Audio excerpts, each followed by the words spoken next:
আল্লাহ রাব্বুল আলামিন রাসূলকে দিয়ে আঙ্গুল উঠায় ওই চাঁদকে দুখণ্ডিত করেছিল। কথা বলেন ঠিক কিনা? আজকের বিজ্ঞানীরা চাঁদে গেল, কেমন করে গেল? তারা যখন চাঁদে যাবে, তারা যখন চাঁদে গিয়ে দেখলো চাঁদের ভিতরে বিশাল বড় ফাটল দেখা যায়। বিজ্ঞানীরা অবাক হয়ে গেল, চাঁদের ভিতরে কেন ফাটল দেখা যায়? আমাদের জন্য কোনো দুঃসংবাদ আছে নাকি? বিজ্ঞানীরা এই কথা চিন্তা করে তারা রিসার্চ করা শুরু করলো, গবেষণা করা শুরু করলো। অবশেষে বিজ্ঞানীরা রিসার্চ করে গবেষণা করে পেল আল্লাহ রব্বুল আলামিন 1450 বছর আগে রব্বুল আলামিন রাসূলকে বলেছিলেন শাক্কাল কমার, ইয়া রাসূলুল্লাহ আপনি চাঁদের দিকে আঙ্গুলটা ইশারা করুন, মুহূর্তের মধ্যে চাঁদটা দুখণ্ডিত হয়ে গিয়েছিল। কথা বলেন ঠিক কিনা? কেমনে চাঁদটা দুখণ্ডিত হয়ে গেল? বিশ্বনবীজি রাসূলুল্লাহ সাল্লাল্লাহু আলাইহি সাল্লাম বিশ্বনবী যখন দাওয়াতি কাজ শুরু করলো, আল্লাহ রাব্বুল আলামিন যখন রাসূলকে বললেন, ইয়া রাসূলুল্লাহ ইয়া হাবিবাল্লাহ আপনার উপরে কোরআন অবতীর্ণ করা হয়েছে। এই কোরআন কেন অবতীর্ণ করা হয়েছে? আল্লাহ তাআলা বললেন, আলিফ লাম রা কিতাবুন আনজালনাহু ইলাইকা লিতুখরিজান নাসা মিনায-যুলুমাতি ইলান নূর। আল্লাহ তাআলা বললেন, বান্দারে মিনায-যুলুমাতি ইলান নূর। জুলুমাত শব্দের অর্থ যারা আলেম আছে তারা বুঝতে পারবেন। এই জুলুমাত শব্দের অর্থ অন্ধকার। এই অন্ধকার কিন্তু রাতের অন্ধকারের মতো না। গোটা পৃথিবীর মানুষগুলো যখন আল্লাহ তাআলাকে ভুলে যায়, সেই শব্দে দ্বারা আল্লাহ পাক বুঝিয়েছেন জুলুমাত, এটাই হচ্ছে অন্ধকার, অন্ধকারের যুগ। আল্লাহ তাআলা কোরআন নাজিল করেছেন এই অন্ধকার থেকে মানুষগুলোকে আলোর দিকে আনার জন্য। সুবহানাল্লাহ। আমার ভাইয়ের আমার বন্ধুগণ, বলবো শেষে, আমার ভাইয়ের আমার বন্ধুগণ, আল্লাহ তাআলা এই কিতাব নাজিল করেছেন যারা টেন্ডারবাজি করে, চাঁদাবাজি করে, মানুষের উপর জুলুম যারা করে, এই মানুষগুলোকে আলোর পথে আনার জন্য আল্লাহ পাক কিতাব নাজিল করেছেন।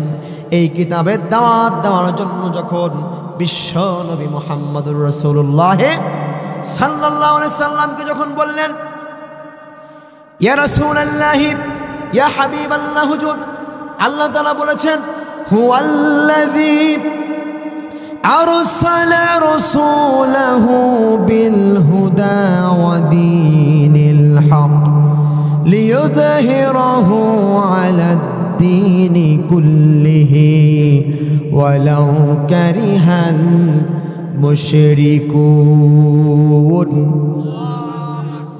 আল্লাহ তাআলা রাসূলকে বললেন, হুয়াল্লাযী আরসালা রাসূলাহু, ইয়া রাসূলুল্লাহ ইয়া হাবিবাল্লাহ হুজুর, হুয়াল্লাযী তিনি সেই মহান সত্তা, আরসালা রাসূলাহু যিনি তার নবীর উপরে আরসালা রাসূলাহ রাসূল প্রেরণ করেছেন। প্রিয় টাঙ্গাইলবাসী আপনারা কেমন আছেন? ভালো আছেন তো? আমাদেরকে ভালো যিনি রেখেছেন তিনি কে?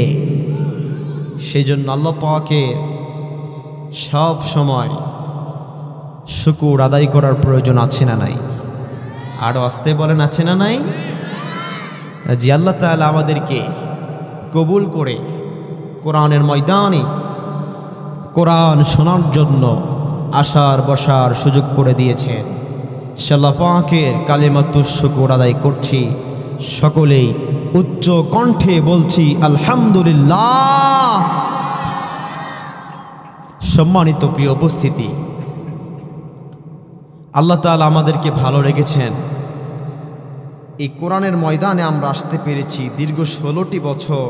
এরকম পরিবেশ কি বাংলার জমিনে ছিল? আমার তো মনে হয় যে কোনো মাহফিল কমিটি তারা এক ধরনের অপরাধী ছিল। বারবার তাদের অনুমতি, পারমিশন নেওয়ার জন্য থানাতে যেতে এবং আসতে হতো, ঠিক কিনা বলে? এখন কি আর পারমিশন লাগে?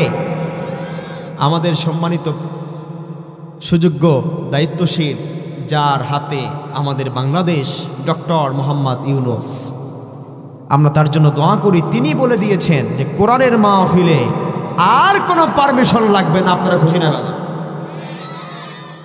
কোরআনের মাহফিল হবে, আর কোনো রাম আর বামেরা কোরআনের মাহফিল বন্ধ করতে পারবে না। কথা বলেন ঠিক কিনা? আজকে যারা কোরআনের আলোকে যারা স্তব্ধ করতে চাইবে, মুসলমান এখন প্রতিবাদী হয়ে উঠেছে, ঠিক কিনা? মুসলমানদের আমি মনে করি দীর্ঘ 16 বছরের মুসলমান এখন সেই মুসলমান নাই। এখন মুসলমানের অন্তরে মুসলমানের কলিজা বড় হয়েছে। মুসলমান সাহস নিয়ে তাদের বাক স্বাধীনতা পেয়েছে। মুসলমান সাহস নিয়ে তাদের প্রতিবাদ করতে পারে। কথা বলেন ঠিক কিনা?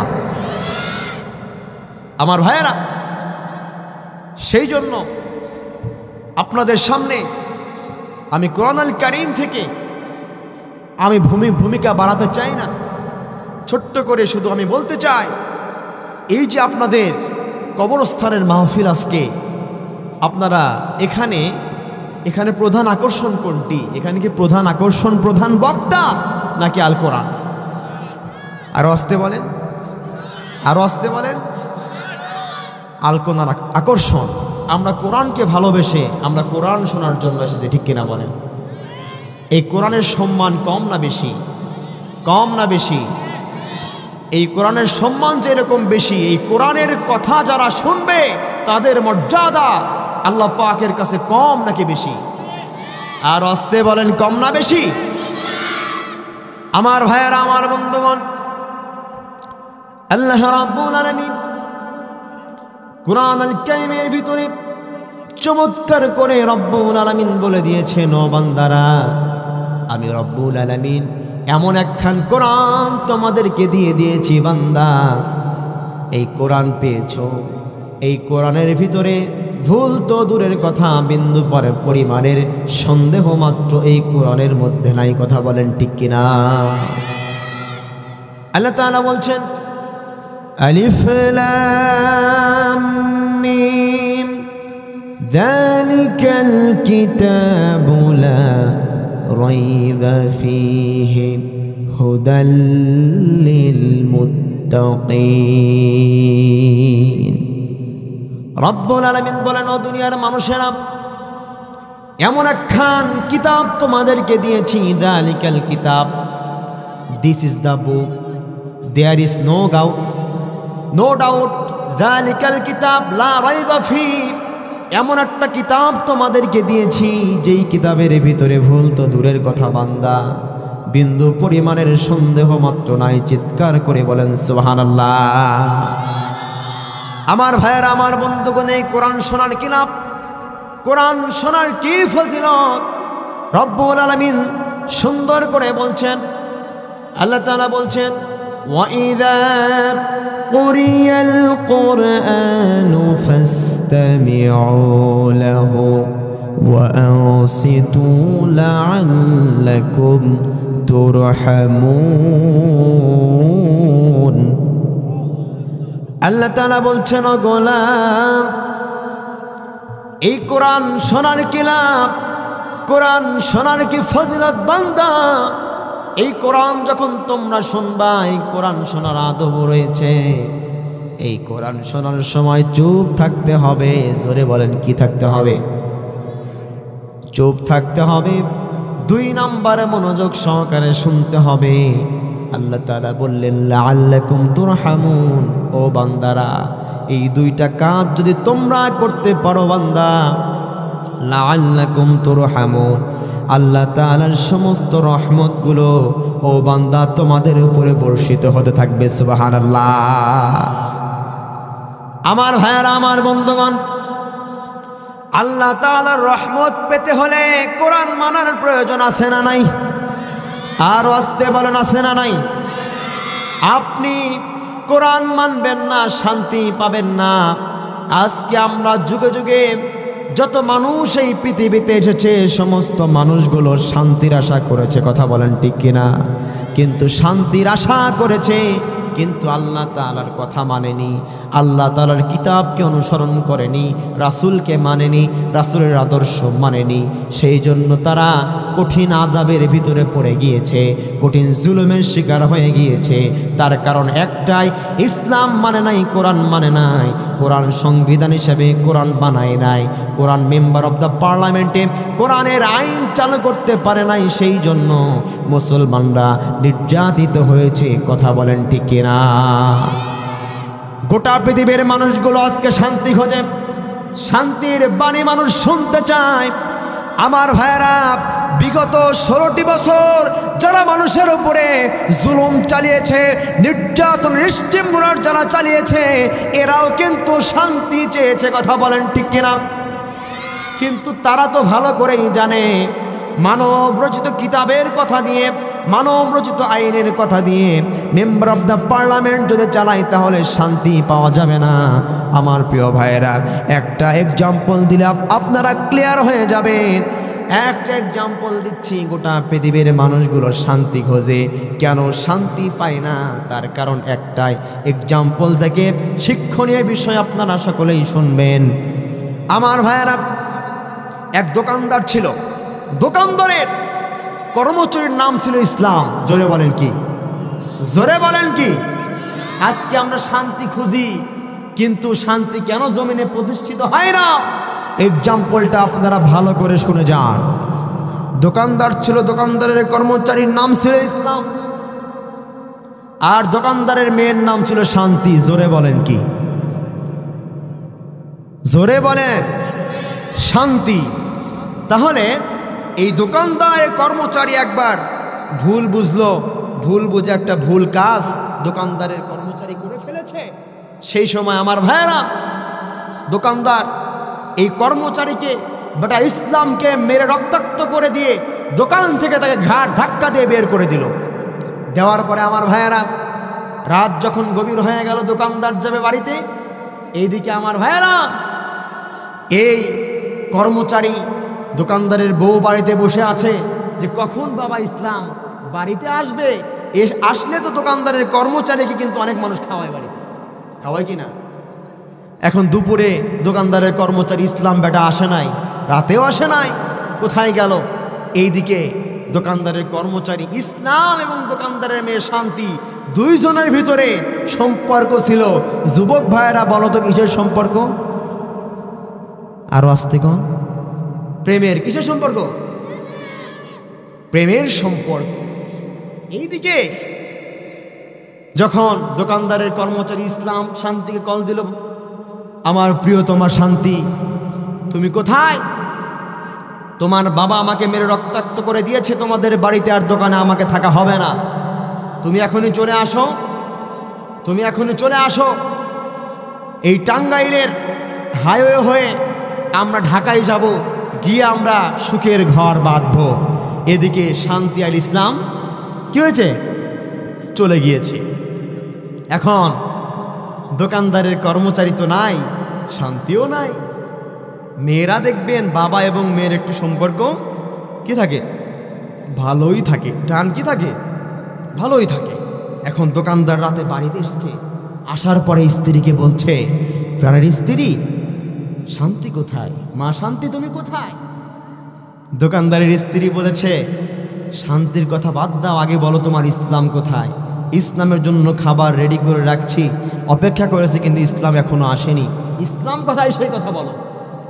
এখন দোকানদার বলছে, ইসলামকে মেরে রক্তাক্ত করে দিয়েছি, বিদায়। তখন দোকানদারের স্ত্রী বলে, যেই ঘরে ইসলাম থাকে না সেই ঘরে শান্তি আসার প্রশ্নই আসে না। আমার ভাইয়েরা, এই কথার সাথে মিল করে আমি বলতে চাই, আজকে আমরা শান্তির আশা করি, কিন্তু আমাদের একটা কথা আমাদেরকে বুঝে নিতে হবে, যেই সমাজে ইসলাম থাকে না, যেই রাষ্ট্রে ইসলাম থাকে না, যেই দেশে ইসলাম থাকে না, যেই দেশের মেম্বার অব দ্য পার্লামেন্টে আল কোরআনের আইন দিয়ে দেশ পরিচালিত হয় না, সেই দেশে শান্তি আসার প্রশ্নই আসে না। কথা বলেন ঠিক কিনা? ইসলামকে প্রতিষ্ঠিত করতে হলে, শান্তি পেতে হলে আগে ইসলাম সমাজের ভিতরে প্রতিষ্ঠিত করা দরকার। ঠিক কিনা বলেন?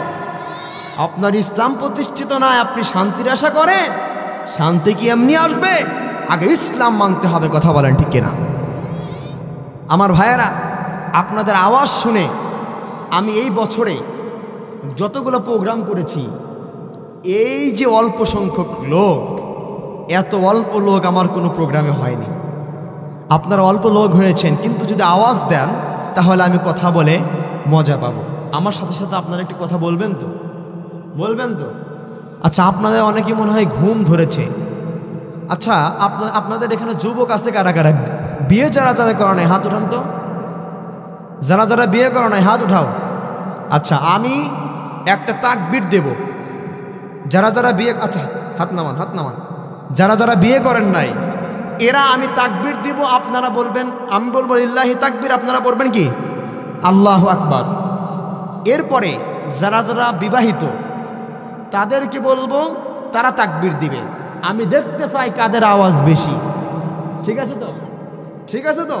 ইনশাল্লাহ আওয়াজ, এটা কিন্তু মানে আপনাদেরকে একটু সজাগ করার জন্য। আচ্ছা যুবকেরা, তোমরা তো রেডি? প্রস্তুত তো? আচ্ছা, আমি তাকবীর দেব, দেখবো কাদের জোর বেশি। লিল্লাহি তাকবীর। এবার যারা যারা বিয়ে করেছেন, এই যুবকেরা তোমরা একদম স্টপ থাকবে, ঠিক আছে?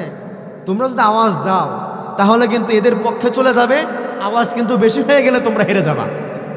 তোমাদের কোনো আওয়াজ দেওয়া যাবে না, ঠিক আছে তো? আচ্ছা, এরপরে যারা যারা বিয়ে করেছেন হাত তোলেন তো। বিয়ে যারা করছেন, হ্যাঁ সবাই করছেন না? আচ্ছা ঠিক আছে, আমি একটা তাকবীর দেব, যারা বিয়ে করছেন শুধু তারা বলবেন আল্লাহু আকবার, ঠিক আছে? প্রস্তুত তো আপনারা? প্রস্তুত তো? আচ্ছা, লিল্লাহি তাকবীর। আমার তো মনে হয়েছে যারা অবিবাহিত তাদের আওয়াজই বেশি হয়েছে। আচ্ছা, এবার যারা বিয়ে করেছেন এবং অবিবাহিত সবাই একসাথে তাকবীর দেবেন, যেন এলাকায় যারা ঘুমিয়েছে এই মুহূর্তে, এই মাহফিলের প্যান্ডেলে যারা এসে বসে নাই, তারা যেন বুঝতে পারে যে এখানে মাহফিল ছোট হলেও অনেক লোক হয়েছে, কোরআন থেকে তাফসির হচ্ছে। ঠিক কিনা বলেন? আমি একটা লিল্লাহি তাকবীর বলবো, এত জোরে আল্লাহু আকবার বলবেন এলাকা যেন কেঁপে ওঠে। রাজি আছেন তো? লিল্লাহি তাকবীর, লিল্লাহি তাকবীর। আল্লাহ আমাদের সকলকে কবুল করুক, সকল পড়ি আমিন। আমার ভাইয়েরা আসুন, আমি এখনই কোরআনের তাফসিরের ভিতর আমি প্রবেশ করতে চাই ইনশাআল্লাহ। আপনাদের সামনে আজকে যে বিষয়টি আপনাদের সামনে সিলেক্ট করেছি, এটা হচ্ছে মানব জাতির মর্যাদা। কিসের মর্যাদা? মানুষের কি মর্যাদা? এই মানুষের মর্যাদা কেমন? একজন মানুষ যদি ভালো হয় সেই ব্যক্তি ফেরেশতাকেও হার মানায়। সুবহানাল্লাহ কবেন না? একজন মানুষ যদি খারাপ হয় সে শয়তানকেও হার মানায়। ঠিক কিনা বলে? সেই জন্য আমরা ভালো হব না খারাপ হব? আমরা আজকে কোরআনের তাফসীর শুনে ইনশাআল্লাহ আমাদের ভিতরে যদি কোনো রকমের খারাপ অভ্যাস থাকে, এইগুলাকে আমরা ছুঁড়ে ফেলে দিয়ে ভালো গুণগুলো এখান থেকে অর্জন করে আমাদের জীবনে আমরা ধারণ করে ভালো মানুষ হয়ে, প্রকৃত একজন মানুষ হয়ে বাড়িতে যাব ইনশাআল্লাহ। রাজি আছেন তো? ইনশাআল্লাহ, ইনশাআল্লাহ। আমার ভাইয়েরা, আমার বন্ধুগণ, আল্লাহ রাব্বুল আলামিন এই মানুষদেরকে কত মর্যাদা দিয়েছেন, কত সম্মান দিয়েছেন। এমন সম্মান মানুষদেরকে আল্লাহ রাব্বুল আলামিন দিয়েছেন। আমার ভাইয়েরা, কোরআনুল কারীম থেকে ছোট্ট ছোট্ট 14টা পয়েন্ট আপনাদের জন্য বানিয়ে এনেছি। কোরআন থেকে কোট করা হয়েছে 14টা পয়েন্ট মানব জাতির মর্যাদার উপরে। 1 নাম্বার, আল্লাহ তাআলা মানব জাতিকে কেমন মর্যাদা দিয়েছেন। 1 নাম্বার, আল্লাহ রাব্বুল আলামিন আমাকে আপনাকে আশরাফুল মাখলুকাত বানিয়েছেন। সুবহানাল্লাহ পড়েন। আমার ভাইয়েরা, আমার বন্ধুগণ, আমাদেরকে যে আল্লাহ রাব্বুল আলামিন আশরাফুল মাখলুকাত বানালেন, এর প্রমাণ কি, রেফারেন্স কি, দলিল কি? রব্বুল আলামিন কোরআনুল কারীমের 17 নম্বর সূরা বানী ইসরাঈলের 70 নম্বর আয়াতে রব্বুল আলামিন চমৎকার করে বলছেন, ওয়ালাকাদ কাররামনা বানী আদম ওয়া হামালনাহুম ফিল বাররি ওয়াল বাহর ওয়ারযাকনাহুম মিনাত তাইয়্যিবাতি ওয়াফাদ্দালনাহুম আলা কাসীরিম মিম্মান খলাকনা তাফদীলা। আমার ভাইয়েরা, আমার বন্ধুগণ, আল্লাহ তাআলা আমাকে আপনাকে আশরাফুল মাখলুকাত বানিয়েছেন। এই পৃথিবীর মধ্যে কত রকমের মাখলুকাত আল্লাহর সৃষ্টি আছে না নাই? আমার ভাইরা, আল্লাহ রব্বুল আলামিন কতগুলো মাখলুকাত এই জমিনে পাঠিয়েছে। সাগরের ভিতরে অসংখ্য আল্লাহর মাখলুকাত রয়েছে, আসমানে আছে, জমিনে আছে, এমনকি মাটির নিচে আছে না নাই? এর ভিতর থেকে সিলেক্ট করে আল্লাহ রব্বুল আলামিন আমাকে আপনাকে শ্রেষ্ঠত্ব দিয়েছেন। এই জন্য আল্লাহর দরবারে শুকরিয়া আদায় করার প্রয়োজন আছে না নাই? আমার ভাইয়ার, আমার বন্ধুগণ, আল্লাহ তাআলা আমাদেরকে আশরাফুল মাখলুকাত বানালেন। রব্বুল আলামিন সে কথা বলছেন, ওয়ালাকাদ কাররামনা বানি আদম, আমি রব্বুল আলামিন বনি আদমকে মর্যাদা দিয়েছি জলে এবং স্থলে। আমি রব্বুল আলামিন সব রকমের নিয়ামত তাদের জন্য খুলে দিয়েছি। সুবহানাল্লাহ। আমার ভাইরা, এই জলের ভিতরে প্রাণীগুলো আছে না নাই? আল্লাহ তাআলার অসংখ্য সৃষ্টি জলের ভিতরে রয়েছে। আচ্ছা বলেন তো দেখি, এদেরকে রিজিক দেন কে? রিজিকের মালিক কে? আমার ভাইরা, আল্লাহ তাআলা তো বলতে পারতেন আমার ইবাদত যারা করবে তারাই রিজিক পাবে, আমার ইবাদত যারা করবে না তারা কিন্তু রিজিক পাবে না। তাহলে মুসলমানরা আল্লাহর নিয়ামত পেয়ে আল্লাহর রিজিক খেয়ে বেঁচে থাকতো, আর হিন্দু, খ্রিস্টান, বৌদ্ধ যারা আছে তারা কিন্তু আল্লাহর রিজিক না পেয়ে না খেয়ে মারা যেত। ঠিক কিনা বলেন? কিন্তু কোনো হিন্দু কি না খেয়ে মারা গেছে? কোনো খ্রিস্টান কি না খেয়ে মারা গেছে? কোনো মুসলমান আল্লাহকেও মানে না এরকম নাস্তিক মার্কা মুসলমানও কি না খেয়ে মারা গেছে নাকি? গেছে। তার কারণ কি? আল্লাহ রব্বুল আলামিন সকলকে রিজিক দিয়েছেন। এই রিজিক কার উসিলাই দিয়ে থাকে আপনারা হয়তো জানেন না। আল্লাহ রব্বুল আলামিন যত মানুষকে এই পৃথিবীতে রিজিক দেয় তার কারণ হচ্ছে আমার মতো, আপনার মতো মুসলমান এখনো বাংলার জমিনে এই পৃথিবীতে বেঁচে আছে। আমরা আল্লাহর ইবাদত করি, আল্লাহ আমাদের জন্য গোটা পৃথিবীর গোটা ধর্মের মানুষগুলোকে আল্লাহ পাক রিজিক দেন। সুবহানাল্লাহ।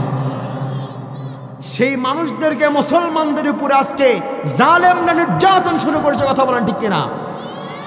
আমরা গোটা পৃথিবীর জালেমদেরকে বলতে চাই, আমাদের উসিলায় যারা পৃথিবীতে রিজিক নিয়ে তোমরা বেঁচে আছো, আজকে ও জালেমেরা তোমরা যারা মুসলমানদের উপর নির্যাতনের স্টিমগুলো তোমরা চালিয়ে দিয়েছো, ও মুসলমান, ও দুনিয়ার নাস্তিক বেঈমানরা, ইহুদিরা, হিন্দুরা, তোমরা যারা ইসকন নামের জঙ্গ সংগঠন বাংলার জমিনে আমার প্রিয় ভাই সাইফুল ইসলাম, অ্যাডভোকেট সাইফুল ইসলাম ভাইকে তারা এই পৃথিবী থেকে কুপিয়ে হত্যা করে তারা পৃথিবী থেকে বিদায় দিয়েছে। কথা বলেন ঠিক কিনা?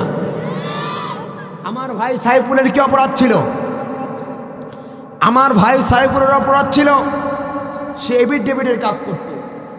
একজন মানুষ হিন্দু থেকে মুসলমান হয়, তার এফিডেভিট করতে হয় কিনা, এইটার কাজ তিনি করতেন। আর তাকে এই জঙ্গি সংগঠন, ইসকন নামের জঙ্গি সংগঠন, তারা আমার সাইফুল ইসলাম ভাইকে তারা কুপিয়ে হত্যা করেছে। কথা বলেন ঠিক কিনা? ও জঙ্গি সংগঠন, গোটা পৃথিবীর যারা ইসলাম বিদ্বেষী, ইসলামের উপরে যারা আঘাত হানছ, তোমরা শুনে রাখো, মুসলমানরা বেশি মুসলিমের প্রয়োজন হয় না। বদর যুদ্ধের মতো 313 জন মুসলমানের যথেষ্ট। ও দুনিয়ার জালেমেরা, তোমরা যে জুলুম শুরু করেছ, মুসলমানরা যেইভাবে আস্তে আস্তে যুবকরা ইসলামের দিকে ধাবিত হচ্ছে, আমার তো মনে হয় আগামীর বাংলাদেশ ইসলাম দিয়ে, কোরআন দিয়ে প্রতিষ্ঠিত হবে ইনশাআল্লাহ। কথা বলেন ঠিক কিনা? আজকে মুসলমানদের উপর যা নির্যাতন স্টিমুলার চালায় তাদেরকে আমরা হুঁশিয়ার করে দিতে চাই, সাবধান করে দিতে চাই। মুসলমানরা বদর যুদ্ধের মতো 313 জন মুসলিম নারায়ে তাকবীর আল্লাহু আকবারের স্লোগান দিবে, জালেমরা ভারতের জমিনে পড়াতে বাধ্য হবে। কথা বলেন ঠিক কিনা? ও মুসলমানেরা, ভারতের সাথে যদি বাংলাদেশের যুদ্ধ হয়, আমরা জানি যে এই যুদ্ধের নাম হবে গাজওয়ায়ে হিন্দ। জোরে বলেন কি? গাজওয়ায়ে হিন্দের যুদ্ধ হবে। যদি আপনারা একটা বিষয় কথা শুনলে আপনারা খুশি হবেন, এই যুদ্ধে মুসলমানরাই বিজয়ী হবে। আলহামদুলিল্লাহ কবেন না?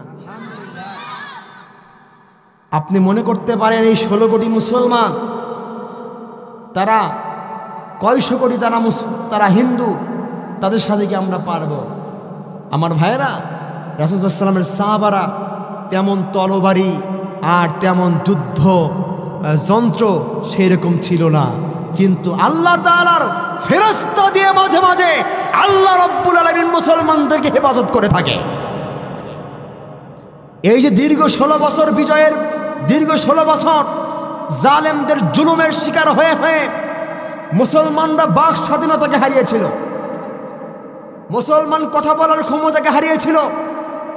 তার কারণ একটাই, মুসলমানরা প্রতিবাদ করার ক্ষমতাকে হারিয়েছিল, যেটা কোনো দলীয় কোনো নেতৃবৃন্দরা, দলীয় কোনো লোক তারা পারে নাই। তার কারণ তারা হিন্দুদের মতো ওই রকম আমরা সংখ্যালঘু ছিলাম, ঠিক কিনা বলেন? সবাই তো আর দল করে না। যখন দল মত নির্বিশেষে ছাত্র জনতা যখন মাঠে নেমেছে, এক দফা কর্মসূচি পালন করেছে, জালেমরা বাংলার জমিন থেকে ভারতের জমিনে বাড়াতে বাধ্য হয়েছে। কথা বলেন ঠিক কিনা? সেই জন্য মুসলমানদের এই বাক স্বাধীনতা আমরা ফিরে পেয়েছি। এই প্রতিবাদ করার ক্ষমতা মুসলমানেরা আর হারানো যাবে না। আমরা এইবার চাই আগামীর বাংলাদেশ হবে ইসলামের বাংলাদেশ। এখন কিন্তু বাংলাদেশ ইসলামের জন্য উন্মুক্ত, ঠিক কিনা বলেন? আমরা দেখেছি চাচা ইরশাদ, আমরা ধান কিভাবে চাষ করতে হয় সেটাও দেখেছি। যমুনার এই পার থেকে ওই পারে নৌকা কেমনে যায় সেটাও দেখেছি। আমাদের দেখার বাকি আছে একটা জিনিস, সেইটা হচ্ছে একবার মেম্বার অব দ্য পার্লামেন্টে কোরআন দিয়ে রাষ্ট্র পরিচালনা কেমনে হয় সেইটা দেখে মুসলমানদের বাকি আছে। কথা বলেন ঠিক কিনা? ও মুসলমানেরা, আগামীর বাংলাদেশ হবে ইসলামের বাংলাদেশ। কারা কারা চায় দুহাত তুলে আল্লাহকে দেখা দেন। লিল্লাহে তাকবীর, লিল্লাহে তাকবীর। আল কোরআনের আলো ঘরে ঘরে জ্বালো না সংসদে জ্বালো? কোথায়? সংসদে জ্বালতে হবে। তাহলেই বোঝা গেল এই ইসলাম ঘরে ঘরে পৌঁছাবে তখন যখন এই ইসলাম যখন সংসদে থাকবে, ঠিক কিনা বল? সেই জন্য আমরা ইসলাম চাই কি চাই না? ইনশাআল্লাহ, জোরে করেন ইনশাআল্লাহ। আপনারা কি রাগ করছেন, বিরক্ত হচ্ছেন? সকলে পড়েন লা ইলাহা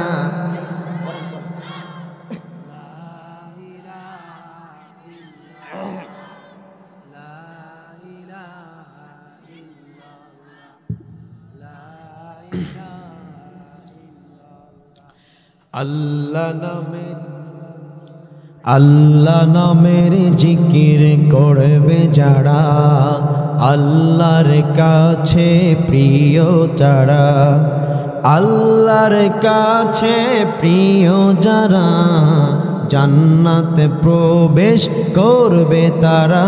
জোরে লা ইলাহা।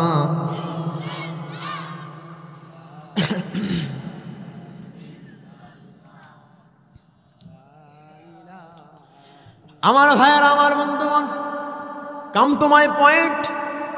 যে বিষয়ে আলোচনা করছিলাম আমার ভাইয়েরা, আল্লাহ রাব্বুল আলামিন মানব জাতিকে কত সুন্দর করে সৃষ্টি করেছেন, মানব জাতিকে কেমন মর্যাদা রব্বুল আলামিন দিয়েছেন, সেই মর্যাদা কি আমরা আজকে রাখতে পারি? আমাদের ভিতরে যেই গুণটা দেখা যায়, মুসলমানের সন্তান হয়ে এই যে সামনে আসতেছে 2024 সাল, কিন্তু শেষের দিকে, কথা বলেন ঠিক কিনা? সামনে আসতেছে কোন সাল? 2024 সালের 31শে ডিসেম্বর। জোরে বলেন কি? 31st night. এই এলাকার যুবকেরা কি উদযাপন করে? কোন মুসলমানের সন্তান 31st নাইট উদযাপন করতে পারে না, কথা বলেন ঠিক কিনা? অনেক মুসলিম ঘরের সন্তান তারা ঝাড়বাতি কিনে, মোমবাতি কিনে 31st নাইট উদযাপন করে। শুধুমাত্র তাই নয়, এই যে 31st নাইটে বিশেষ করে শহরে বন্দরে যেইগুলা ক্লাব যেইগুলো আছে, এই ক্লাবে 31st নাইটকে কেন্দ্র করে হাজারো যুবক যুবতী সেখানে উপস্থিত হয়। নাইট ক্লাব আছে না? আমার তো মনে হয় 31st নাইটে কত যুবতী মা বোনেরা যে ধর্ষিত হয় তার ঠিক নাই, কথা বলেন ঠিক কিনা? এই বাংলার জমিনে কোন মুসলমানের সন্তান 31st নাইট উদযাপন করতে পারে না। এটা বিধর্মীদের কৃষ্টি কালচার, কথা বলেন ঠিক কিনা? ও মুসলমানেরা, আমি এখানে আসার সময় শুনেছি যে এই এলাকার যুবকেরা নাকি চাঁদা তোলে, 31st নাইট উদযাপন করার জন্য চাঁদা তোলে। এটা কি ঠিক? এটা কি সত্য? হ্যাঁ, সত্য কি মিথ্যা? আমি কি সামনে সব আল্লাহর ওলি নিয়ে বসে আছি নাকি? হ্যাঁ, আমি শুনেছি যে এখানকার অনেক যুবকেরা 31st নাইট কেন্দ্র করে তারা চাঁদা উঠায় তারা আতশবাতি, মোমবাতি, ফটকা, এরপরে আছে কি জারবাতি, এগুলা তারা আয়োজন করে। আবার কেক কেটে তারা জন্মদিন পালন করার মতো তারা কি করে 31st নাইট উদযাপন করে, যে নতুন একটা কি আসতেছে, হ্যাঁ বছর আসতেছে, এটা কেক কেটে আমরা উদযাপন করি, বছরকে স্বাগত জানাই। এটা কি ঠিক? হ্যাঁ, ও মুসলমানেরা, যদি 31st নাইট উদযাপন করতে হয়, আমরা তাহাজ্জুদে দাঁড়িয়ে নফল নামাজ পড়ে আমরা 31st নাইট উদযাপন করব, ঠিক কিনা বলেন? কোন মুসলমানের সন্তান গান বাজনা করে, ফটকা ফুটিয়ে, আতশবাতি, মোমবাতি জ্বালিয়ে, জারবাতি জ্বালিয়ে কোন মুসলমানের সন্তান 31st নাইট উদযাপন করতে পারে? এ বিষয়ে এলাকার মানুষকে আমি সতর্ক করছি, এই এলাকাতে এই উৎসব যেন চিরতরে বন্ধ হয়ে যায়। রাজি আছেন তো আপনারা? ইনশাআল্লাহ। আমার ভাইয়েরা, আমার বন্ধুগণ, সর্বপ্রথম আমাদেরকে বুঝতে হবে আল্লাহ তাআলা আমাদেরকে মানুষ বানিয়েছেন, আমাদেরকে আদর করে বানিয়েছেন। আল্লাহ তাআলা জাহান্নামে দেওয়ার জন্য না। আল্লাহ তাআলা বলে, ও বান্দা, আদর করে বানিয়েছি বান্দা জান্নাতে দেওয়ার জন্য। ও বান্দা, ভালো ভালো কাজ করবা, আমি রব্বুল আলামিন ধরে ধরে জান্নাতে দিয়ে দেব। আমার ভাইয়েরা, আমার বন্ধুগণ, সে কথা রব্বুল আলামিন কোথায় বলেছেন? আল্লাহ তাআলা বলছেন, ইন্নাল্লাযীনা আমানু ওয়া আমিলুস সালিহাতি কানাত লাহুম জান্নাতুল ফিরদাউসি নুজুলা। আল্লাহর নাম নিতে আপনাদের কষ্ট হয়? কষ্ট হয়? কোরআন তেলাওয়াতের পরে আল্লাহু আকবার স্লোগান দেবেন তো? ই আল্লাহু আকবার ধ্বনি এমন একটা ধ্বনি যে আল্লাহু আকবার আপনার মুখ দ্বারা জোরে উচ্চারণ করলে যাদের হার্টের রোগ আছে আল্লাহ তাআলা হার্টের রোগগুলো ভালো করে দেয়। সুবহানাল্লাহ কবেন না? সেই জন্য মুসলমানরা আল্লাহর নাম নেবেন উচ্চ স্বরে নাকি আস্তে আস্তে? কোন ভাবে নাম নেবেন? তো আমি আবার এই আয়াত করব, আমি দেখব কেমন আওয়াজ হয় আপনাদের। আল্লাহ তাআলা বলছেন, ইন্নাল্লাযীনা আমানু ওয়া আমিলুস সালিহাতি কানাত লাহুম জান্নাতুল ফিরদাউসি নুজুলা। আল্লাহ তাআলা বলেছেন, ও দুনিয়ার মানুষেরা, তোমাদের জন্য জান্নাত রেখেছি বান্দা, জান্নাতুল ফেরদাউসের মেহমান তোমরা হয়ে যাবে যদি এই কাজগুলো তোমরা করতে পারো। ইন্নাল্লাযীনা আমানু, নিশ্চয় যারা ঈমান এনেছে, ঈমানে অবিচল থেকেছে, এবং আমিলুস সলিহাত, নেক আমল যারা করেছে, এদের জন্যই সুসংবাদ। এদেরকে আমি রব্বুল আলামিন ধরে ধরে জান্নাতুল ফেরদাউসের মেহমান বানায়া দেব। আমার ভাইয়েরা, আমার বন্ধুগণ, যে কথা বলছিলাম, মানব জাতিকে আল্লাহ তাআলা সবচেয়ে সম্মান দিয়েছেন। প্রথম নাম্বারের সম্মান আল্লাহ রব্বুল আলামিন আমাকে আপনাকে আশরাফুল মাখলুকাত বানিয়েছেন। সুবহানাল্লাহ। আমার ভাইয়েরা, আমার বন্ধুগণ, 2 নাম্বার আল্লাহ তাআলা মানুষকে তার খলিফা বানিয়েছেন। কি বানিয়েছেন? আল্লাহ তাআলা মানুষকে খলিফা বানিয়েছেন, প্রতিনিধি বানিয়েছেন। রব্বুল আলামিন সে কথা কোথায় বলেছেন? কুরআন আল কারীমের 2 নাম্বার সূরা সূরাতুল বাকারা এর 30 নম্বর আয়াতে রব্বুল আলামিন সুন্দর করে বলছেন, ওয়া ইয ক্বালা রাব্বুকা লিল মালাইকাতি ইন্নী জাইলুন ফিল আরদি খলিফা ক্বালু আতাজআলু ফিহা মান ইউফসিদু ফিহা ওয়া ইয়াসফিকু الدماء ونحن نسبح بحمدك ونقدس لك قال إني أعلم ما لا تعلمون।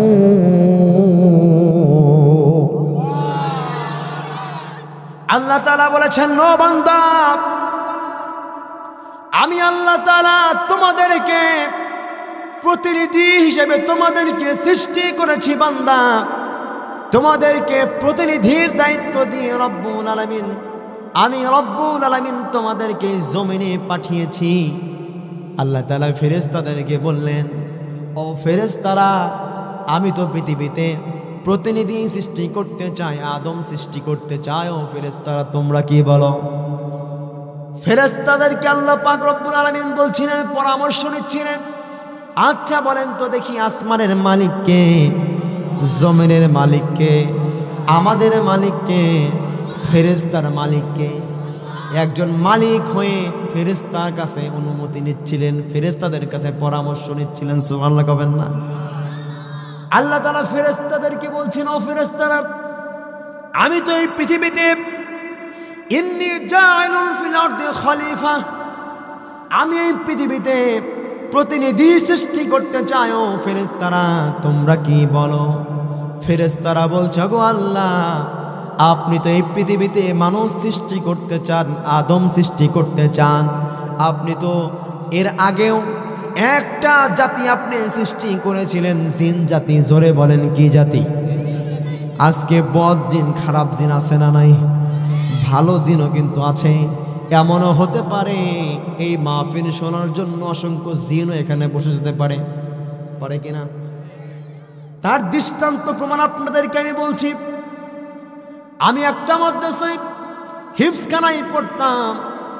আমার ভাইরা, আমি যখন হিফজখানায় পড়তাম, আমার সাথেই পড়তো একজন ভাই। সেই ভাইটি মোটামুটি 17 পারা হিফজ করেছে আমার সাথেই। আজ থেকে বহু বছর আগের কথা, যখন ছোট্ট মানুষ ছিলাম। বাস্তব প্রমাণ আপনাদেরকে দিচ্ছি। আমার ভাইয়েরা, ওই ভাই, সেই বন্ধু, সে যে জিন ছিল, আমরাও জানতাম না, কোনো হুজুরও জানতো না। অবাক করা ঘটনা, তারপর থেকে 7 দিন আমি মাদ্রাসায় যাইনি ভয়ে। আমার পাশেই শুয়েছিল সেই ব্যক্তি যে জিন ছিল, এটা আমি জানতাম না। কোরআন হিফজ করার জন্য জিনদের মধ্যে থেকে একজন এসেছিল কোরআন হিফজ করার জন্য। আমার ভাইয়েরা, যখন সেই ব্যক্তি, সেই বন্ধু যখন সবক মুখস্থ করার জন্য আমরা সকলেই ঘুমে যেতাম, আমাদের সাথেই আমার বন্ধু ঘুমে চলে যেত। একদিন রাতের বেলা ওই 3 তলা ছাদের উপরে আমার ওই বন্ধু মাঝে মাঝেই উঠে কোরআন তেলাওয়াত করার জন্য আমি তো কখনো খেয়াল করি নাই সে রাতে চলে যায়। কিন্তু এইভাবে অনেকের চোখ ফাঁকি দিতে দিতে একদিন হঠাৎ করে আমার ভাইয়েরা, আমাদের মাদ্রাসায় একজন মুহাদ্দিস সাহেব ছিল, উনি গভীর রাতে উঠত ওযু করে তাহাজ্জুদের সালাত আদায় করার জন্য। তিনি যখন রাতে উঠেছে, অ্যাটাচ বাথরুমের সমস্যার কারণে বাহিরে বাথরুমে গিয়েছে, তার হাজত সেরেছে, ওযু করেছে, করার পরে যখন আসছিলেন আসমানের দিকে তাকিয়েছে, দেখে 3 তলা ছাদের উপরে বিশাল বড় আলো দেখা যায়। এটা কিসের আলো? ওনার একটু সন্দেহ মনে হলো। উনি তখন চুপি চুপি উঠে যখন ছাদের উপরে যখন উঠলেন, ওঠার পরে আমার ভাইয়েরা লক্ষ্য করে দেখলেন ছেলেটি হুজুর চুপি চুপি আবার চলে এসে তাহাজ্জুদ পড়ে ঘুমিয়ে পড়ে ফজরের সালাতের সময় উঠেছে। মাদ্রাসায় কওমিতে যারা পড়েছেন তারা কিন্তু ফজরের আগে ওঠে, ঠিক কিনা বলেন? উঠে কিন্তু তারা পড়াশোনার পরে আবার নামাজ পড়ে, নামাজের পরে কিছু তালিম হয়। হুজুর সকল ছাত্রদেরকে বললেন, ও ছাত্ররা, তোমরা সকলেই বসো, কিছু কথা আছে। সকলেই ওই ছেলের নাম ধরে ডাক দিল, আকাশ। এই আকাশ, তুমি আছো নাকি? কোথায় গেছো আকাশ? আকাশ তো সেই নাই, চলে গিয়েছে। আকাশের আর কোনো খোঁজ নাই। বাবা মার পরিচয় দিয়েছিল, তখন খোঁজ নিয়ে দেখা গেল যে 2টা বাবা মার পরিচয় দিয়ে মাদ্রাসায় এসেছিল, ওই 2টা ওনার বাবা মা না, ওই 2টাও হলো জিন। জোরে বলেন সুবহানাল্লাহ। বাস্তব ঘটনা আপনাদেরকে বলছি। আকাশ উধাও হয়ে গিয়েছে। কেমন উধাও হয়ে গিয়েছে, কোথাও খুঁজে পাওয়া যায় না আমার ভাইয়েরা। আকাশ চলে গিয়েছে। হুজুর এতবার করে ডাকলো, হাজার হাজার ছাত্ররা, বন্ধু আকাশটি খুঁজে কোথাও খুঁজে পাই না। আকাশের খোঁজ তো মিললই না। আমি ছোট্ট মানুষ, বয়স তখন হয়তো 10 কিংবা 11 বছর। আমি তখন মাদ্রাসা থেকে চলে গেলাম, বাসায় গিয়ে 7 দিন থাকলাম। তারপরেও আমি ছোট্ট মানুষ, ভয় লেগেছে আমার ভাইয়েরা। সেই জন্য বোঝা গেল কোরআনের ময়দানে জিন এসে বসতে পারে কি পারে না? পারে কিনা? আমার ভাইয়েরা, আমার বন্ধুগণ, শুধুমাত্র তাই নয়, কোরআন থেকে যেখানে আলোচনা হয় শুধুমাত্র জিন নয়, আল্লাহর ফেরেশতারা বসে যায় কোরআন শোনার জন্য। চিৎকার করে বলেন সুবহানাল্লাহ। আমার ভাইয়েরা, আমার বন্ধুগণ, যে কথা বলছিলাম, আল্লাহ তাআলা ফেরেশতাদেরকে বলছেন, ও ফেরেশতারা, আমি তো আদম সৃষ্টি করতে চাই, মানুষ সৃষ্টি করতে চাই, প্রতিনিধি সৃষ্টি করতে চাই। আল্লাহ তাআলার ফেরেশতারা বলছে, ওগো আল্লাহ, আপনি তো বিগত সময়ে আপনি মানুষ সৃষ্টি করার আগে আপনি জিন জাতি সৃষ্টি করেছিলেন। ওগো আল্লাহ, আপনার এই জিন জাতিরা এই পৃথিবীর মধ্যে আসে, তারা নানা রকম খারাপ কাজে লিপ্ত হয়ে গিয়েছিল। নানা রকম খারাপ কাজ তারা করেছে, অপকর্ম করেছে, খুন রাহাজানি সমস্ত কাজগুলো তারা করেছে। আপনি জিন জাতিকে ধ্বংস করে দিয়েছেন। ওগো আল্লাহ, এই মুরব্বি যাওয়া যাবে না, বসেন।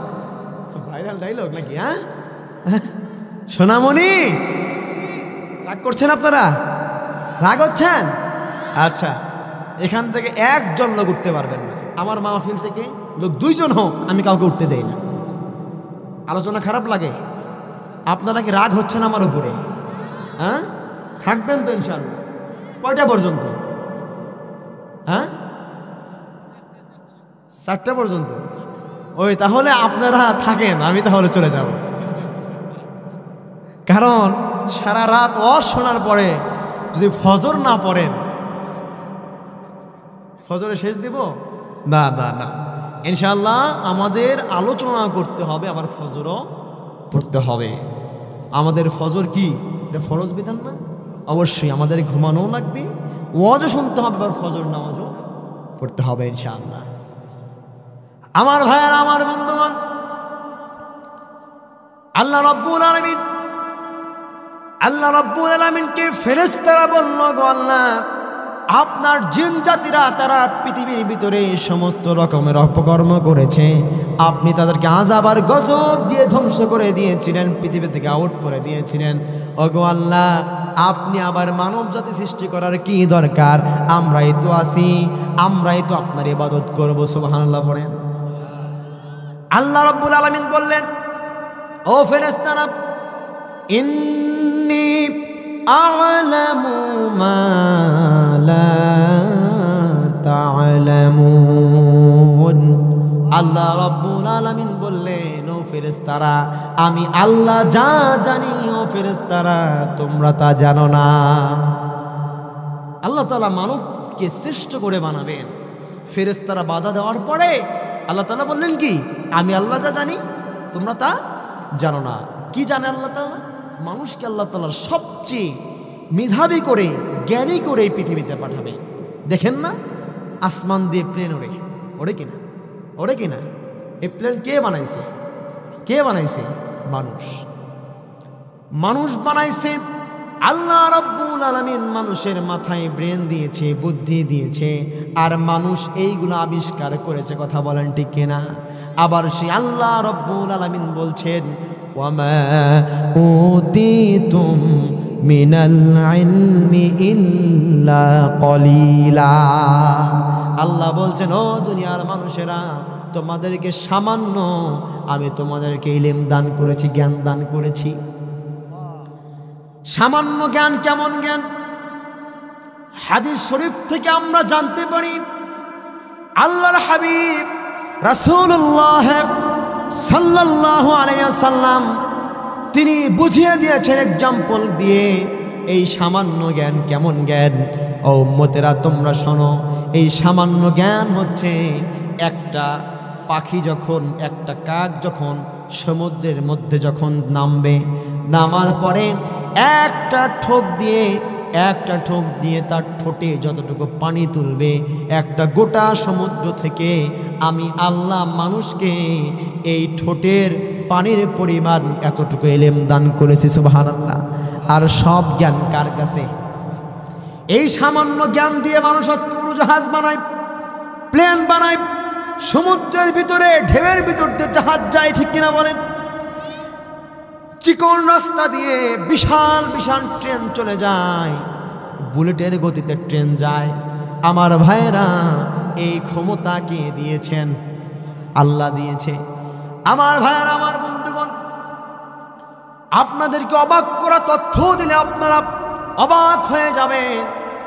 আল্লাহ তাআলা মানুষকে কেমন জ্ঞান দিয়েছেন, কেমন বুদ্ধি দিয়েছেন।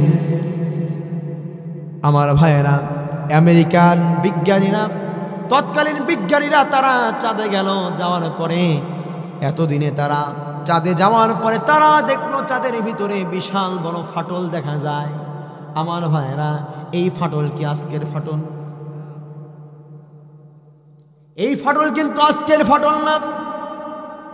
আল্লাহ রাব্বুল আলামিন রাসূলকে দিয়ে আঙ্গুল উঠে ওই চাঁদকে দুখণ্ডিত করেছিল। কথা বলেন ঠিক কিনা? আজকের বিজ্ঞানীরা চাঁদে গেল, কেমন করে গেল? তারা যখন চাঁদে যাবে, তারা যখন চাঁদে গিয়ে দেখলো চাঁদের ভিতরে বিশাল বড় ফাটল দেখা যায়। বিজ্ঞানীরা অবাক হয়ে গেল, চাঁদের ভিতরে কেন ফাটল দেখা যায়? আমাদের জন্য কোনো দুঃসংবাদ আছে নাকি? বিজ্ঞানীরা এই কথা চিন্তা করে তারা রিসার্চ করা শুরু করলো, গবেষণা করা শুরু করলো। অবশেষে বিজ্ঞানীরা রিসার্চ করে গবেষণা করে পেল, আল্লাহ রব্বুল আলামিন 1450 বছর আগে রব্বুল আলামিন রাসূলকে বলেছিলেন, অংশাক্কাল কমার, ইয়া রাসূলুল্লাহ, আপনি চাঁদের দিকে আঙ্গুলটা ইশারা করুন, মুহূর্তের মধ্যে চাঁদটা দুখণ্ডিত হয়ে গিয়েছিল। কথা বলেন ঠিক কিনা? কেমনে চাঁদটা দুখণ্ডিত হয়ে গেল? বিশ্বনবী রাসূলুল্লাহ সাল্লাল্লাহু আলাইহি সাল্লাম বিশ্বনবী যখন দাওয়াতি কাজ শুরু করলো, আল্লাহ রাব্বুল আলামিন যখন রাসূলকে বললেন, ইয়া রাসূলুল্লাহ, ইয়া হাবিবাল্লাহ, আপনার উপরে কোরআন অবতীর্ণ করা হয়েছে। এই কোরআন কেন অবতীর্ণ করা হয়েছে? আল্লাহ তাআলা বললেন, আলিফ লাম রা, কিতাবুন আনজালনাহু লিতুখরিজান নাস মিনায-যুলুমাতি ইলান নূর। আল্লাহ তাআলা বললেন, বান্দারে মিনায-যুলুমাতি ইলান নূর। জুলুমাত শব্দের অর্থ যারা আলেম আছে তারা বুঝতে পারবেন। এই জুলুমাত শব্দের অর্থ অন্ধকার। এই অন্ধকার কিন্তু রাতের অন্ধকারের মতো না। গোটা পৃথিবীর মানুষগুলো যখন আল্লাহ তাআলাকে ভুলে যায়, সেই শব্দে দ্বারা আল্লাহ পাক বুঝিয়েছেন জুলুমাত, এটাই হচ্ছে অন্ধকার, অন্ধকারের যুগ। আল্লাহ তাআলা কোরআন নাজিল করেছেন এই অন্ধকার থেকে মানুষগুলোকে আলোর দিকে আনার জন্য। সুবহানাল্লাহ। আমার ভাইয়ের, আমার বন্ধুগণ, বলবো শেষে, আমার ভাইয়ের, আমার বন্ধুগণ, আল্লাহ তাআলা এই কিতাব নাজিল করেছেন যারা টেন্ডারবাজি করে, চাঁদাবাজি করে, মানুষের উপর জুলুম যারা করে, এই মানুষগুলোকে আলোর পথে আনার জন্য আল্লাহ পাক কিতাব নাজিল করেছেন। এই কিতাবের দাওয়াত দেওয়ার জন্য যখন বিশ্ব নবী মুহাম্মদুর রাসূলুল্লাহ সাল্লাল্লাহু আলাইহি সাল্লামকে যখন বললেন, ইয়া রাসূলুল্লাহ, ইয়া হাবিবাল্লাহ হুজুর, আল্লাহ তাআলা বলেছেন, হুয়াল্লাযী আরসালা রাসূলাহু বিল হুদা ওয়া দীনিল হক লিইয়ুযহিরাহু আলাদ-দীনি কুল্লিহি ওয়ালাউ কারিহাল মুশরিকুন। আল্লাহ তাআলা রাসূলকে বললেন, হুয়াল্লাযী আরসালা রাসূলাহু, ইয়া রাসূলুল্লাহ, ইয়া হাবিবাল্লাহ হুজুর, হুয়াল্লাযী, তিনি সেই মহান সত্তা, আরসালা রাসূলাহু, যিনি তার নবীর উপরে আরসালা রাসূলাহ, রাসূল প্রেরণ করেছেন। তারপরে বিল হুদা, রাসূলকে হেদায়েত গ্রন্থ আল কোরআন দিয়েছেন, অদীনিল হক। তারপরে বিশ্ব নবীকে বলেছেন, ইয়া রাসূলুল্লাহ, আপনি ইসলামের দাওয়াত দেওয়া শুরু করুন। সেটা কেমন দাওয়াত? কোরআনের হক দাওয়াত। কথা বলেন ঠিক কিনা? বিগত 16 বছরে কিন্তু কোরআনের হক দাওয়াত দেওয়া যায় নাই। কথা বলেন ঠিক কিনা? কোরআনের দাওয়াত দিতে গিয়ে কোরআনের হক কথাগুলো যখন আমরা বলেছি, আমাদের সামনে থেকে মাইকগুলো কেড়ে নেওয়া হয়েছে। আমার ভাইয়েরা, এই কোরআনের হক কথা দিয়ে বাসায় হক কথা বলে বাসায় গিয়ে নিশ্চিন্তভাবে ঘুমাতেও পারি নাই। কখন যেন এখান থেকে উঠিয়ে নিয়ে যাওয়া হয়। আমরা মামলার শিকার হয়েছি। আমাদের দোষ কি ছিল? আমাদের দোষ ছিল একটাই, এই কোরআনের হক দাওয়াতগুলো আমরা দিয়েছি, আর জালেমারা এই হক দাওয়াতগুলো সহ্য করে নাই। আল্লামা সাঈদী সাহেবের অপরাধ কি ছিল? বিশ্ববরেণ্য আলেম, যিনি যুগ যুগ কেন হাজার বছরেও এইরকম একজন আল্লামা সাঈদী বাংলার জমিনে আসবে না, যিনি কোরআনের ময়দানে 50টি বছর। আমি একটু নাম রাখতে চাই, ইসলামিক কোনো নাম থাকলে একটু বলেন, রাখবো। আমি বললাম যে কেন হাসিনা রাখেন, আমি বললাম হাসিনা নাম রাখেন। পরে বলতে, হুজুর আপনি এটা কোনো কথা বললেন? আপনি এই নাম রাখতে বলেন, মরে যাব, আমার সন্তানের নাম আমি হাসিনা রাখবো না। সুবহানাল্লাহ হবেন না? কোনো ব্যক্তি কি তার ছেলের নাম কখনো ফেরাউন রেখেছে? এরকম কেউ আছে? আছে? আছে? আপনি কি দেখাতে পারবেন কোন ছেলের নাম নমরুদ রেখেছে? আবু জাহেল রেখেছে? কি রাখছে? মুসা রাখছে কিনা? মুহাম্মদ রেখেছে কিনা? রাখছে? সাঈদী নাম আছে না? তাহলে বোঝা গেল একজন মানুষ সম্মানিত হলে সে ফেরেশতাকেও হার মানায়, আর একজন মানুষ নিকৃষ্ট হলে শয়তানের চাইতেও নিকৃষ্ট হয়। মানুষ তাকে শয়তানের চাইতেও নিকৃষ্ট হবে। কথা বলেন ঠিক কিনা? সেই জন্য আমাদের সন্তানদেরকে আমরা জালেমের নাম রাখি না, আমরা রাখলে একজন ভালো মানুষ, একজন আলেমের নামে নাম রাখি। আমরা একজন সাহাবীর নামে নাম রাখি, আমরা একজন নবীর নামে নাম রাখি, ঠিক কিনা বলেন? আমার ভাইয়েরা, একজন সেদিন বলছে এত মানে তাদের একটা সুযোগ রয়েছে, জালেমদের একটা সুযোগ দিয়েছে আল্লাহ, আল্লাহ ভালো হওয়ার জন্য সুযোগ দিয়েছে। তারপরেও বলছে কেন আমরা কি খারাপ ছিলাম? আমাদের নেত্রী এক হুজুর তো ওনাকে উপাধি দিয়েছিল যে উনি জান্নাতি মহিলা। নাউজুবিল্লাহ কবেন না? তোফায়েল আহমেদ সম্ভবত তিনি বলেছিলেন আপনাদের নেত্রী, আমাদের নেত্রী, ওনাকে জান্নাতের সার্টিফিকেট দিয়ে দিলাম। আমার ভাইরা, জান্নাত কি মামু বাড়ি? জান্নাত কি মামু বাড়ি আপনার যে বললাম আর জান্নাতে গেলাম? আমার ভাইয়েরা, আমার বন্ধুগণ, সেই জন্য একজন মানুষ সম্মানিত এই জন্য তার কারণ একজন মানুষ ভালো হলে ফেরেশতাকেও হার মানায়, ফেরেশতার চাইতেও সম্মানিত হয়। আর একজন মানুষ খারাপ হলে শয়তানের চাইতেও নিকৃষ্ট হয়। তার দৃষ্টান্ত আল্লাহ রাব্বুল আলামিন সূরাতুল বাকারার 34 নম্বর আয়াত আল্লাহ পাক কোট করে দিয়েছেন। ফেরেশতারা আদমকে সম্মান দিয়েছিল, আদম হয়েছে শ্রেষ্ঠ, আর শয়তান সম্মান দেয় নাই, শয়তানি হয়েছে, ঠিক কিনা বলেন? আমার ভাইরা, 4 নম্বর, আল্লাহ রাব্বুল আলামিন মানুষকে সবচেয়ে সুন্দর করে বানিয়েছে। কেমন সুন্দর করে বানিয়েছে আমার ভাইরা? আপনি কি আপনার নিজের বডি স্ট্রাকচারের দিকে লক্ষ্য করেন না? আজকে গিয়ে আপনি আপনার বডির দিকে তাকাবেন, আয়নার সামনে গিয়ে তাকালে দেখবেন আল্লাহ আপনাকে যে রকম 2টি কান দিয়েছেন, এরকম কান কিন্তু কোনো পশুকে দেয়নি। আল্লাহ তাআলা আপনাকে যে এরকম চোখ দিয়েছেন, এরকম চোখ কিন্তু আল্লাহ তাআলা কোনো পশুকে দেয় নাই।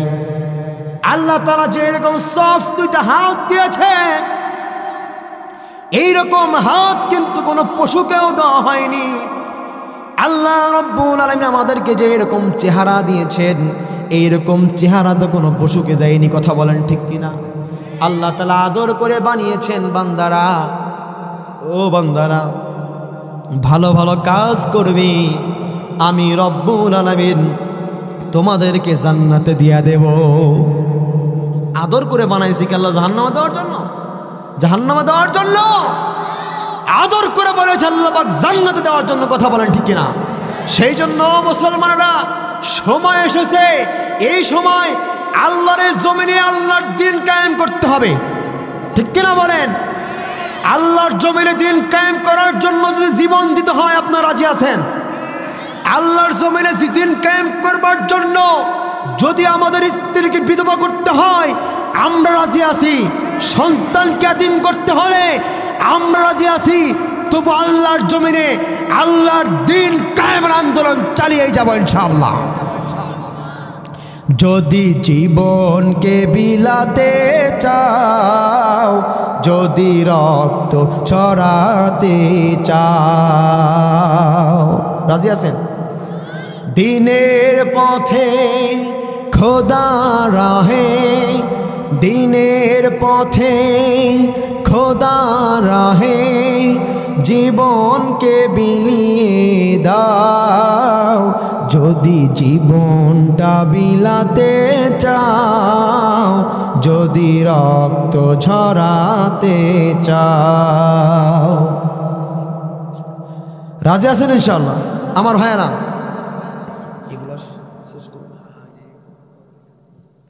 আচ্ছা, ঠিক আছে আমার ভাইয়েরা, যে বিষয়ে আলোচনা শুরু করেছিলাম, এই বিষয়ে আলোচনা করতে গেলে রাত ফুরিয়ে যাবে, দিন ফুরিয়ে যাবে, এই কোরআনের কথা শেষ হবে না, ঠিক কিনা বলেন? আমাকে অনেক ব্যক্তি প্রশ্ন করেছেন, যেহেতু শীতের রাত, কঠিন শীত পড়ে গিয়েছে, আলোচনা ইনশাল্লাহ বেশিক্ষণ করব না, আলোচনা শেষ করে দিব ইনশাল্লাহ। আমাকে কয়েকজন প্রশ্ন করেছেন। একজন প্রশ্ন করেছেন কবরস্থানের ফজিলত সম্পর্কে কিছু বলবেন, মা বোনদের সম্পর্কে কিছু বলবেন। 3 নম্বর ব্যক্তি প্রশ্ন করেছেন কি পিতামাতার প্রতি সন্তানের দায়িত্ব ও ফজিলত সম্পর্কে কিছু বলবেন। ইনশাআল্লাহ এই 3টি বিষয়ে আমি কথা বলবো ইনশাআল্লাহ। আপনারা শুনবেন তো? রাগ হলেন? এই যে আপনাদের উপরে 14টা পয়েন্ট আমি এনেছিলাম, মাত্র বলেছি 4টা। কয়টা? ইনশাআল্লাহ বাকি 10টা যদি কখনো সুযোগ হয়, আমার নাম যদি পাশের এলাকাতেও যদি শোনেন যে মাওলানা ইকবাল মাহমুদ তাওসিফ সাহেব আসবেন, ইনশাআল্লাহ আপনারা আলোচনা শুনতে যাবেন তো? যাবেন তো ইনশাআল্লাহ? আমি কিন্তু কোনো কেচ্চা কাহিনী বলি হুজুর, আমি কোনো কেচ্চা কাহিনী বলেছি? যতগুলো কথা বলেছি কোরআনের রেফারেন্স দিয়ে দিয়ে বলছি। আমার আলোচনা সবগুলো নোট করবেন, কিছু শিখতে পারবেন ইনশাআল্লাহ। আমি কোনো বানিয়ে কোনো কথা বলি না, যা বলি কোরআন থেকেই বলার চেষ্টা করি আমার ভাইয়েরা। তাহলে মানব জাতি যে মর্যাদা ইনশাআল্লাহ আল্লাহ তাআলা সম্মান দিছেন, এই সম্মান বজায় রাখার প্রয়োজন আছে না নাই? আছে না নাই? আমরা চাই রব্বানা আতিনা ফিদ দুনিয়া হাসানা ওয়া ফিল আখিরাতি হাসানা। আমরা দুনিয়ার কল্যাণও চাই, আখিরাতের কল্যাণও চাই। ওকিনা আযাবান নার, কঠিন আযাব থেকে আমরা মাফও চাই। সেই জন্য দুনিয়াতে সম্মান বৃদ্ধি করতে হলে কোরআন মানতে হবে, আখিরাতে সম্মান চাইলেও কোরআন মানতে হবে। কথা বলেন ঠিক কিনা? আমার ভাইয়েরা, প্রথম নম্বর কোশ্চেন আমাকে করেছেন কবরস্থানের ফজিলত। আমার ভাইয়েরা, এই মাহফিলটা আয়োজন করা হয়েছে কবরস্থানের, ঠিক কিনা? ঠিক আছে। কবরস্থানের ফজিলত কি? এই কবরস্থানে আল্লাহর হাবিব বলেছেন, কোন ব্যক্তি যদি মারা যায়, যাওয়ার পরে, আজকে তো এমন ব্যক্তি আছে বাবা মাকে কবর দিয়ে আসে, জীবনে কবরস্থানের দিকে তাকায় না। আছে না নাই? আছে না নাই? বাবা মা কবর থেকে দোয়া করে, কুলাঙ্গার সন্তান, তোকে জন্ম দেওয়াই তোমার সমস্যা, তোকে জন্ম দেওয়া আমার ঠিক হয়নি।